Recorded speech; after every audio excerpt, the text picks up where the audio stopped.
একটি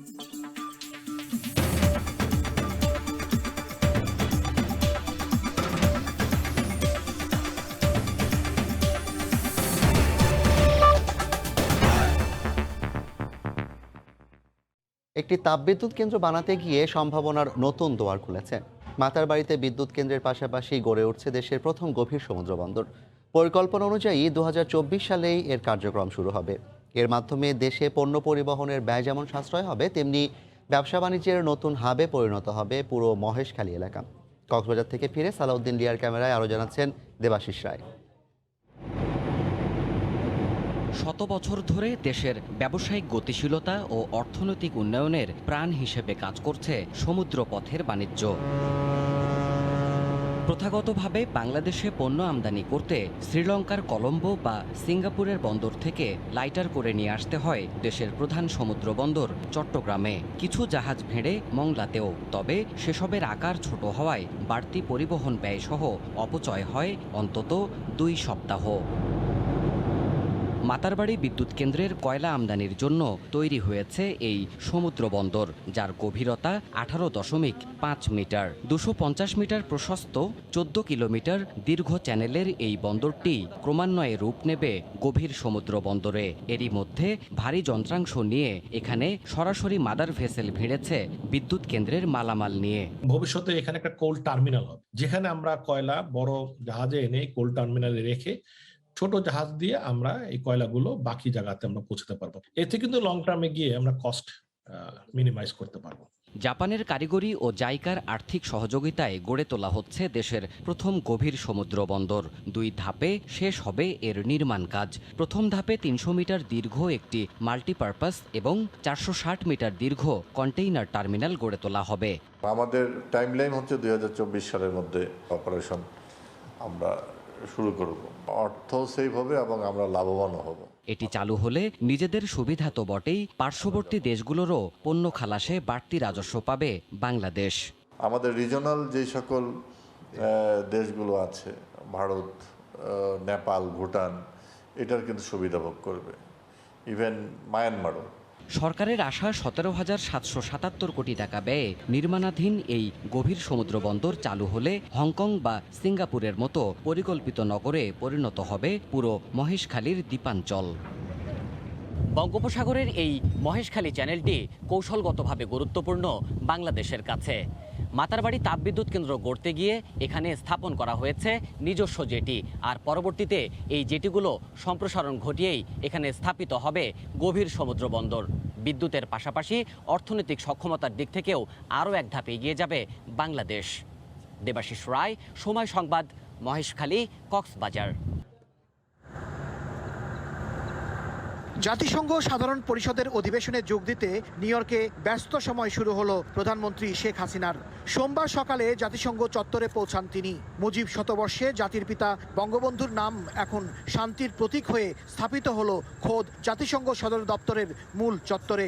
সেখানকার উত্তর লনের বাগানে বঙ্গবন্ধু শেখ মুজিবুর রহমানের স্মরণে তার বাণী সম্বলিত একটি বেঞ্চ বা উন্মুক্ত বসার জায়গা উৎসর্গ করেন বঙ্গবন্ধু কন্যা ও প্রধানমন্ত্রী শেখ হাসিনা।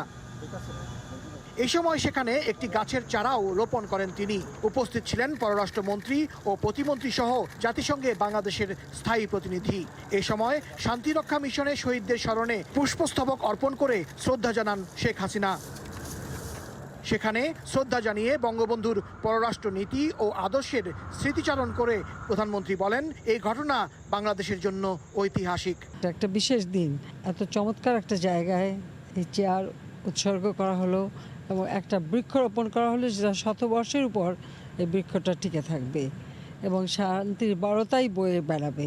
তিনি জানান, শান্তিপূর্ণ পরিস্থিতি বজায় রেখেই দেশের উন্নয়ন নিশ্চিত করে যাচ্ছে আওয়ামী লীগ সরকার। শান্তি ছাড়া কখনো কোনো দেশের উন্নতি হয় না, তো এটা আমরা নিজেরা খুব ভালো বুঝি। একটা শান্তিপূর্ণ পরিবেশেই সবসময় উন্নতি হওয়া সম্ভব।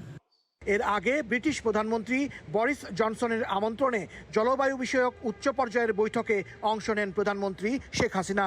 রুদ্ধদ্বার এই বৈঠকে তিনি জলবায়ু সংকট মোকাবিলায় বিশ্ব নেতাদের আরও শক্তিশালী ভূমিকা নেয়ার আহ্বান জানান। তিনি বলেন, জলবায়ু ক্ষতির সম্মুখীন হয়েও বাংলাদেশ এক্ষেত্রে বিশ্ববাসীর জন্য পথ প্রদর্শক।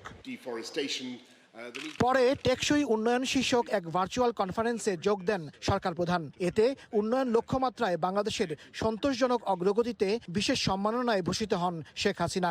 মূল বক্তা হিসেবে তিনি বলেন, 2030 সাল নাগাদ এই লক্ষ্য পূরণে জাতিসংঘ ও বৈশ্বিক সহায়তা অব্যাহত রাখতে হবে। Our SDG journey builds on this success. No single country can achieve this agenda alone. There are many poor countries, they cannot buy vaccines. So it should make available to them. জাতিসংঘের 76তম সাধারণ অধিবেশনে যোগ দিতে বিভিন্ন দেশের রাষ্ট্র এবং সরকার প্রধানরা এখন নিউ ইয়র্কে।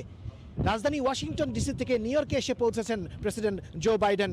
রাষ্ট্র এবং সরকার প্রধানদের যে বিতর্ক পর্ব অনুষ্ঠিত হবে, সেখানে শুরুর দিকেই বক্তব্য রাখবেন মার্কিন প্রেসিডেন্ট, আর এতে যোগ দেবেন প্রধানমন্ত্রী শেখ হাসিনা।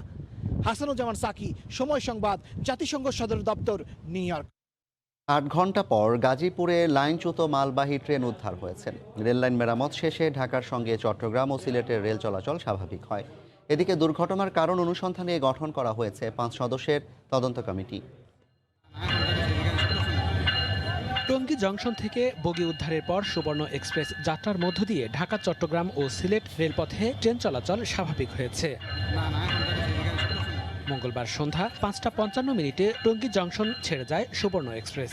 এর আগে মঙ্গলবার সকালে টঙ্গী স্টেশনে প্রবেশের সময় বিকট শব্দে 3টি বগি লাইনচ্যুত হয়ে পড়ে। চট্টগ্রাম থেকে ছেড়ে আসা মালবাহী ট্রেনটির মাঝখানের একটি বগি উল্টে দূরে পড়ে যায়, আর 2টি বগি লাইনের ওপর আছড়ে পড়ে। এর 3 ঘন্টা পর ঢাকা থেকে উদ্ধারকারী ট্রেন এসে পরপর বগিগুলো লাইন থেকে সরিয়ে নেয়। এদিকে দুর্ঘটনার কারণ ও ক্ষয়ক্ষতির পরিমাণ নিশ্চিত করতে 5 সদস্যের তদন্ত কমিটির কথা বলছে রেলওয়ে। আমরা এই বছরে 800 কিলোমিটার যেগুলো রাস্তা আমরা পুনর্বাসনের জন্য উদ্যোগ গ্রহণ করেছি। তো এই যে ড্রিলমেন্ট হয়, এই যে যাতে না হয় সেজন্য আমরা উদ্যোগ গ্রহণ করছি অলরেডি।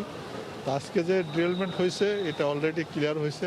4 ও 3 নম্বর লাইন ব্যাপক ক্ষয়ক্ষতি হয়েছে দুর্ঘটনায়। পুরোপুরি লাইনগুলো সচল হতে আরও কাজ করতে হবে বলে জানিয়েছে রেলওয়ে। সময় সংবাদ, গাজীপুর। রাসেলকে ফের একদিনের রিমান্ডে পাঠিয়েছেন আদালত। তবে তার স্ত্রী, প্রতিষ্ঠানটির চেয়ারম্যান শামীমা নাসরিনের রিমান্ড ও জামিন আবেদন নামঞ্জুর করে কারাগারে পাঠানো হয়েছে। এদিকে রাসেলের মুক্তির দাবিতে আদালত এলাকায় মানববন্ধন করার চেষ্টা করলেও দাঁড়াতে দেয়নি পুলিশ। 3 দিনের রিমান্ড শেষে ইভ্যালির সিইও রাসেল ও চেয়ারম্যান শামীমা নাসরিনকে হাজির করা হবে। এই খবরে আদালত প্রাঙ্গণে জড়ো হতে থাকেন শখানেক ব্যবসায়ী। তারা রাসেলের মুক্তির দাবি জানান। কিছুক্ষণ মানববন্ধন করলেও বিচার কার্যক্রম স্বাভাবিক রাখতে তাদেরকে সরিয়ে দেয় পুলিশ। এ নিয়ে দুপক্ষের মধ্যে কথা কাটাকাটিও হয়। একদিনে 1 ঘন্টায় যদি রাসেল 65,000 ফোন বিক্রি করতে পারে, পার ফোন পিস যদি 1,000 টাকা লাভ হয়, 6,50,000 টাকা 1 ঘন্টায় তার লাভ আসে, তাহলে সে প্রতিদিন যদি এইভাবে আসে তাহলে সে কি আমাদের টাকা দিতে পারবে না? অবশ্যই পারবে। 5টা মাস আমাদের সময় দেন। যদি সে ঘুরে দাঁড়াতে না পারে তাহলে আপনারা যে আইন আপনারা দিবেন সেই আইন আমরা মাথা পেতে নেব। নিঃশর্ত মুক্তি চাই, আমাদের আশা আকাঙ্ক্ষা। যদি রাসেল ভাই মুক্তি পায়, ইনশাআল্লাহ এই ইবিলি ঘুরে দাঁড়াবে। মঙ্গলবার বেলা 1:30টার দিকে রাসেল ও তার স্ত্রী শামীমাকে আনা হয় আদালতে। এদিন গুলশান থানার মামলায় ফের রিমান্ড না চাইলেও ধানমন্ডি থানার প্রতারণার আরেক মামলায় দুইজনেরই 7 দিন করে রিমান্ড চাওয়া হয়। শুনানি শেষে রাসেলের 1 দিনের রিমান্ড মঞ্জুর করা হয়, আর রিমান্ড ও জামিন আবেদন খারিজ হয়ে যায় তার স্ত্রীর। রাষ্ট্রপক্ষ বলছে গ্রাহক প্রতারণার সঙ্গে আর কে কে জড়িত তা জানতেই এ রিমান্ড। অন্য আসামি আছে, সেই আসামিরা পলাতক আছে, তাদের নাম ঠিকানা এবং তারা কোথায় আছে সেগুলো শনাক্ত করার জন্য, সঠিক ঘটনা উদ্ঘাটনের জন্য তো রিমান্ডের প্রয়োজন। টাকা পাবে কি না পাবে সেটা পরের বিষয়। একজন গ্রাহকের মামলায় গত বৃহস্পতিবার মোহাম্মদপুর বাসা থেকে ই-কমার্স প্রতিষ্ঠানের সিইও রাসেল ও চেয়ারম্যান শামীমাকে গ্রেফতার করে র্যাব। পরে ব্রিফিংয়ে র্যাব জানায় 1,000 কোটি টাকা দায় রয়েছে ইভ্যালির। 3 মাসের মধ্যে দেউলিয়া ঘোষণার পরিকল্পনাও ছিল তাদের। আফজাল হোসেন, সময় সংবাদ, ঢাকা। ই ভ্যালি ই অরেঞ্জ কেলেঙ্কারির পর গ্রাহকদের সুরক্ষায় নির্দেশনা দিলেন দেশের উচ্চ আদালত। চটকদার লোভনীয় আর অসত্য তথ্য দিয়ে করা বিজ্ঞাপন বন্ধে রুল জারি করেছেন হাইকোর্ট। সেই সঙ্গে বিজ্ঞাপনদাতাদের বিরুদ্ধে ব্যবস্থা না নেওয়া কেন বেআইনি হবে না জানতে চেয়েছেন আদালত। সময় সংবাদকে দেওয়া সাক্ষাৎকারে অ্যাটর্নি জেনারেল জানান, ই কমার্স ব্যবসার প্রতারণা ঠেকাতে শিগগিরই নীতিমালা ও আইন করা জরুরি। শপের মাধ্যমে ই-ভ্যালিতে অর্ডার করছিলাম, দিয়ে গেছে। চটকদার এমন বিজ্ঞাপনকে পুঁজি করে অল্প সময়ের মধ্যে লাখ লাখ ক্রেতা ও গ্রাহকের দোরগোড়ায় পৌঁছায় ই-কমার্স প্রতিষ্ঠান ই-ভ্যালি। কিন্তু পণ্য বাবদ গ্রাহক ও বিভিন্ন মার্চেন্ট প্রতিষ্ঠান থেকে ৩০০ কোটি টাকা নেয়ার পরও তা ফেরত দেয়নি প্রতিষ্ঠানটি। একই কৌশলে গ্রাহকের ১১০০ কোটি টাকা হাতিয়ে নেয়ার অভিযোগ আরেক ই-কমার্স প্রতিষ্ঠান ই-অরেঞ্জের বিরুদ্ধেও। মঙ্গলবার জনস্বার্থে করা এক রিটের শুনানি নিয়ে দেশের উচ্চ আদালত জানালেন, ভোক্তা গ্রাহকদের আকৃষ্ট করতে চটকদার, লোভনীয় ও অসত্য বিজ্ঞাপন প্রচার বন্ধ করতে হবে। ফ্রডুলেন্ট অ্যাডভার্টাইজমেন্ট যেসব টেলিকাস্ট হচ্ছে এসব কেন বন্ধ করা হবে না? মাননীয় আদালত 3টা টার্মসে এই রুল ইস্যু করেছে, 4 সপ্তাহের মধ্যে জবাব দিতে বলা হয়েছে। হাইকোর্ট রুলে অসত্য বিজ্ঞাপন দাতাদের বিরুদ্ধে ব্যবস্থা নেয়ার নির্দেশনাও দিয়েছেন। উচ্চ আদালতের এমন নির্দেশনার পর রাষ্ট্রের প্রধান আইন কর্মকর্তা সময় সংবাদকে জানান, ই-কমার্স প্রতিষ্ঠানগুলোর মাধ্যমে ভয়ঙ্কর প্রতারণা ঠেকাতে আইন প্রণয়ন জরুরি। ই-কমার্স আমার মনে হয় বাংলাদেশে এটা যখন প্রচলিত হচ্ছে, গাইডলাইন এবং আইনটা প্রণয়ন করতে হবে, প্রয়োজনীয় আইনটা করতে হবে। ই-ভ্যালি ও ই-অরেঞ্জের প্রতারণার জন্য গ্রাহকদের অসচেতনতা ও অহেতুক লোভকেও দায়ী করেন অ্যাটর্নি জেনারেল। ক্রেতা যারা, তাদেরকে সাবধানতার সাথে এটা দেখতে হবে এবং তারা কিন্তু বুঝতে হবে যে আমরা এটা কিনতে যেয়ে আমরা এই সস্তা দামটা পাবো কিভাবে। গ্রাহকের ৩৩৮ কোটি ৬২ লাখ টাকা আত্মসাৎ ও পাচারের অভিযোগে ই-ভ্যালির বিরুদ্ধে তদন্ত করছে দুর্নীতি দমন কমিশন। চলছে মামলা। মার্জিয়া মুমু, সময় সংবাদ, ঢাকা। হাড্ডাহাড্ডি লড়াইয়ের পর তৃতীয়বারের মতো কানাডার প্রধানমন্ত্রী নির্বাচিত হলেন লিবারেল পার্টির নেতা জাস্টিন ট্রুডো। তবে সংখ্যাগরিষ্ঠ সরকার গঠনের জন্য প্রয়োজনীয় ১৭০ আসন জোগাড় করতে ব্যর্থ হয়েছেন তিনি। বিরোধী দল হিসেবে থাকছে এরিন ওটুলের নেতৃত্বাধীন কনজারভেটিভ পার্টি।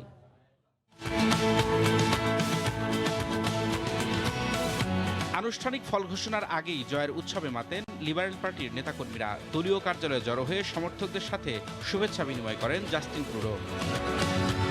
গভীর রাতেই জাতির উদ্দেশ্যে বক্তব্য রাখেন তিনি। বলেন, করোনা মহামারী মোকাবেলায় জনগণের আস্থার প্রতিদান দিতে চান। With a clear mandate to get Canada through this pandemic and to the brighter days ahead. And my friends, that's exactly what we are ready to do. আমরা নতুন দিনের সূচনা করতে চাই। করোনায় সবাইকে একসঙ্গে নিয়ে কাজ করব, আর এটাই গণতন্ত্রের সৌন্দর্য। Dark days we have come through together. কানাডার রাষ্ট্রীয় সংবাদ মাধ্যম সিবিসি বলছে, সংখ্যাগরিষ্ঠতা পাওয়ার জন্য ১৭০ আসন দরকার হলেও ট্রুডোর দল পেয়েছে ১৫৬টি। বিশ্লেষকরা বলছেন, করোনা মহামারী মোকাবেলায় নানা পদক্ষেপের কারণে প্রশংসা কুড়িয়েছেন অভিবাসী বান্ধব নেতা ট্রুডো। আর এ কারণেই জনগণের সমর্থন পেয়েছেন তিনি। ট্রুডোর জয়ে উচ্ছ্বসিত প্রবাসী বাংলাদেশিরাও। তবে সংখ্যাগরিষ্ঠ সরকার গঠনের আশায় আগাম নির্বাচনের যে সিদ্ধান্ত নিয়েছিলেন ট্রুডো, সে আশা পূরণ হলো না। আর তাই সরকার গঠন করতে পারলেও বিভিন্ন সিদ্ধান্ত গ্রহণে আবারও বিরোধী দলগুলোর বাধার মুখে পড়বেন তিনি। রবিউল ইসলাম আওলাদ, সময় সংবাদ। বিসিবির আসন্ন নির্বাচনে কোনো প্যানেল থাকছে না। পাইপলাইনে নতুন নেতৃত্বকে উৎসাহ দিতেই সভাপতি পদে থাকতে চান না। পরিচালনা পর্ষদের সভা শেষে এমনটাই জানিয়েছেন নাজমুল হাসান পাপন। ইতোমধ্যে ১৭১ ভোটারের তালিকা জমা হয়েছে। আর আইসিসি ইভেন্ট আয়োজনের মন্ত্রণালয় সংশ্লিষ্ট সমস্ত বিষয় প্রধানমন্ত্রী নিজে দেখভালের দায়িত্ব নিয়েছেন বলেও নিশ্চিত করেছেন বিসিবি বস। মারা যাওয়ার আগ পর্যন্ত আর কেউ এই পদটা নিতে চাবে না।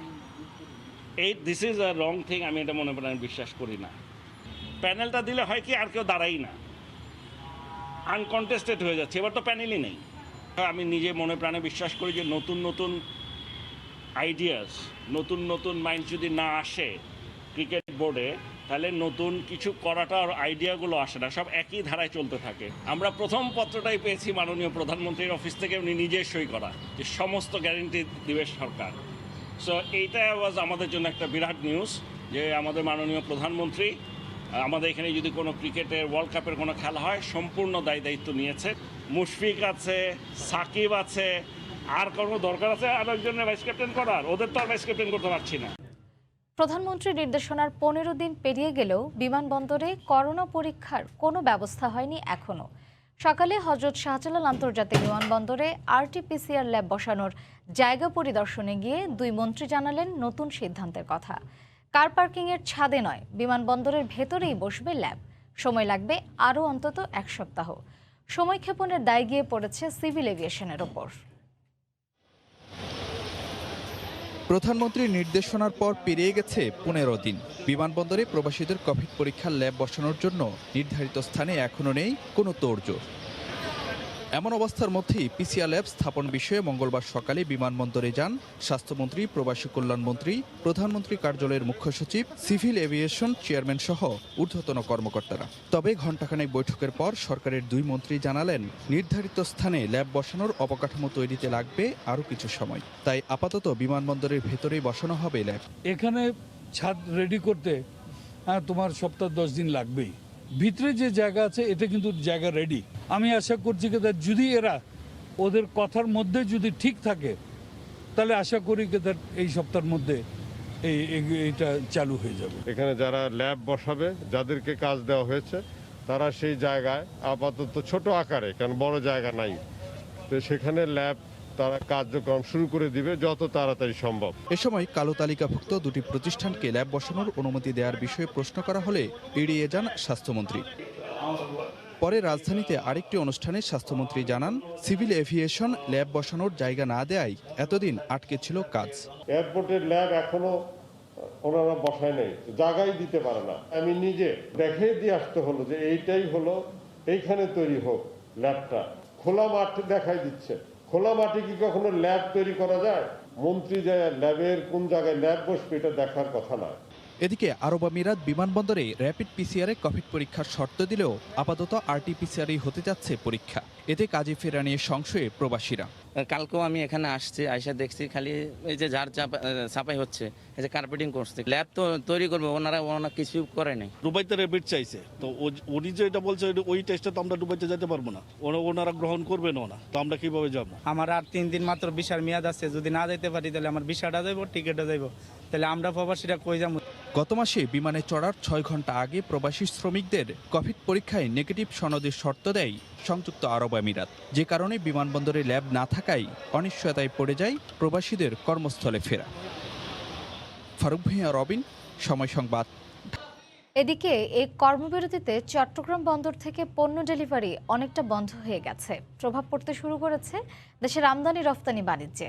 সাক্ষাৎপুর ক্যামেরায় বিস্তারিত জানাচ্ছেন কমল দে। পণ্য ও কন্টেনার বহনকারী এসব যানবাহনের চালক ও শ্রমিকেরা কর্মবিরতির অংশ হিসেবে বন্দরের সামনে রাস্তায় নেমে মিছিল সমাবেশ করে। 15 দফা দাবিতে মঙ্গলবার সকাল থেকে কর্মবিরতি শুরু করে তারা। আর এতেই চট্টগ্রাম বন্দরের পণ্য ডেলিভারি মারাত্মকভাবে ব্যাহত হয়। আমদানিকৃত পণ্য নিতে কোনো ট্রাক, কাভার্ড ভ্যান এবং লরি বন্দরে যেমন ঢুকতে পারেনি, তেমনি গতরাতে পণ্য ডেলিভারি নিতে বন্দরে ঢোকা গাড়িগুলোও বের হতে পারেনি। আমি যে ওই যে হালকা লাইসেন্স নিয়ে রাস্তায় যদি বের হয় আমাদেরকে মামলা দেওয়া হচ্ছে। এই ইস্যুটা দেখাইয়া আমাদেরকে বলে 5,000-10,000 টাকা দাও, তখন যদি আমরা টাকা না দেই তখন আমাদেরকে মামলা করে দেয়। 2018 আইন এটা স্থগিত করতে হবে, আমার বন্দরের স্মার্ট কার্ড এটা স্টপ রাখতে হবে। অভিযোগ উঠেছে জাহাজের হুক পয়েন্টে লরি না যাওয়ায় জাহাজ থেকে কন্টেনার নামানো যাচ্ছে না। এ নিয়ে ক্ষতির মুখে পড়ায় ব্যবসায়ীদের মধ্যে চরম অসন্তোষ সৃষ্টি হয়েছে। এমনিতেই তো ব্যবসায়ীরা সাফার করছে এই ফ্রেট রেটের কারণে। একটা জাহাজের ডিলে সেলিং হবে, পোর্টের ক্ষতি হবে এবং এক্সপোর্টাররা ক্ষতির সম্মুখীন হবে। ইম্পোর্টাররাও কিন্তু সাময়িকভাবে একটা বিশাল আর্থিক ক্ষতির সম্মুখীন হবে। বর্তমানে যে রপ্তানি এবং আমদানি বাণিজ্য চলছে খুবই স্মুথলি, সেই ক্ষেত্রে আমরা কোনো পক্ষই আমরা এই ধর্মঘটের পক্ষে না। আমরা চাই যে আলোচনার মাধ্যমে বিষয়টা সমাধান হোক এবং দেশের আমদানি এবং রপ্তানি বাণিজ্য যাতে এগিয়ে যায়। চট্টগ্রাম বন্দর ও বন্দরের বহির্নোঙরে এই মুহূর্তে 70টি জাহাজের অবস্থান রয়েছে। এছাড়া ডেলিভারিযোগ্য কন্টেনার রয়েছে 4000-এর বেশি।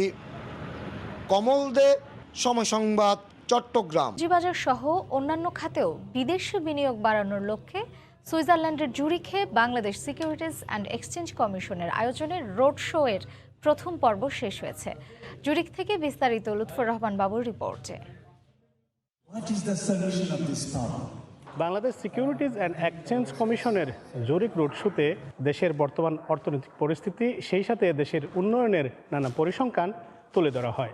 দিনব্যাপী নানা সেশনের আয়োজন ছিল এই রোড শোতে। তলাবিহীন জুড়ি থেকে আজকের বাংলাদেশ নানা পরিসংখ্যানের মাধ্যমে বিষয়গুলো তুলে ধরেন সংশ্লিষ্টরা।